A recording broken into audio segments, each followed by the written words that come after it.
Hello, my name is Jonas Cattell. You might not know me unless you are from the southern New Jersey area, and even then, you might not know who I am. You see, I played an important role in a relatively small but decisive battle in the American Revolution called the Battle of Red Bank. In October 1777, when I was just 18 years old, the war was not going well for the new colonies.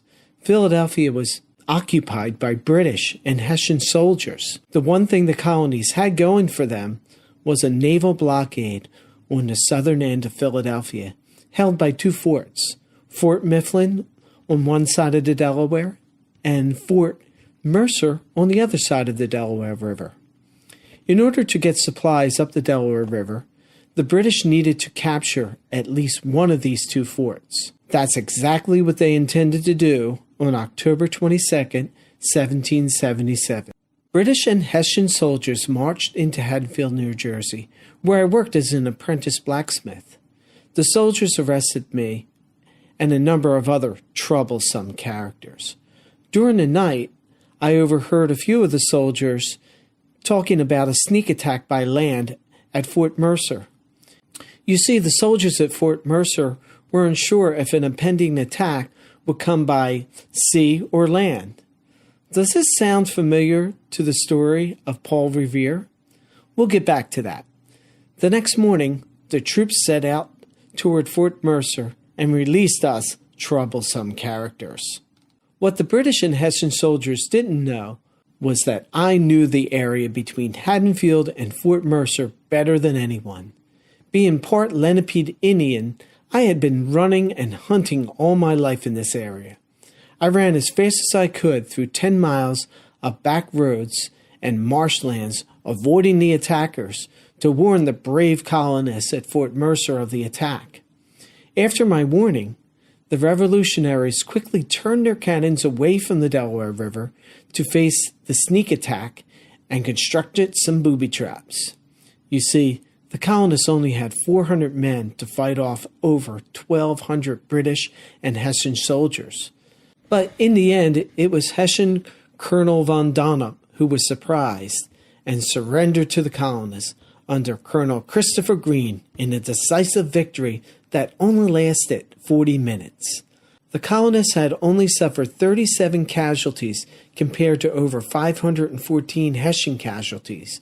Not only that, but the British suffered a loss of 2 ships in the Delaware River, one grounded and the other burned and sunk under heavy fire from the revolutionaries. This small but extraordinary win boosted the American confidence while drawing attention from the French, who soon gave their support and financing to the American cause. The victory marked a turning point in the war. Now, getting back to the story of Paul Revere. The story goes that he waited outside of Boston for the appearance of 1 or 2 lanterns, and then galloped on his horse, solo, to warn colonial militiamen throughout the countryside, all the way to Concord, that the British are coming. But, according to Paul Revere's own notes, he was captured by the British in the middle of his ride, long before he reached Concord. He didn't ride alone. He didn't even wait outside of Boston for a signal of a lantern. He waited in the city, rode across the Charles River, then hopped on a horse. Might my story be fictional too? Well, no one knows for sure. There is an article in the Constitution newspaper written before my death in 1846 that upholds my account of the Battle of Red Bank.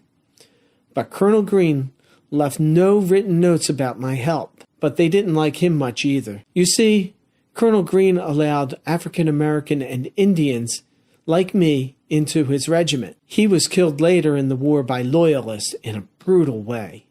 It was said that he was killed that way for his reputation for leading black soldiers. Paul Revere's legacy may also have grown in part because of his social standing, who was a Boston aristocrat and noted self-promoter. And of course, there is Henry Wadsworth Longfellow, who wrote the beautiful, false poem, The Midnight Ride of Paul Revere.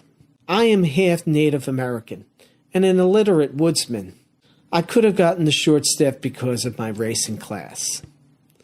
But every year, my run is memorialized in a race from Haddonfield, New Jersey to National Park, New Jersey, where Fort Mercer once stood, called the Jonas Cattell 10-miler. In fact, my great-great-great-great-grandsons and daughters have run in this race. Judy Cattell finishes first among the women every year. Good genes run in the family.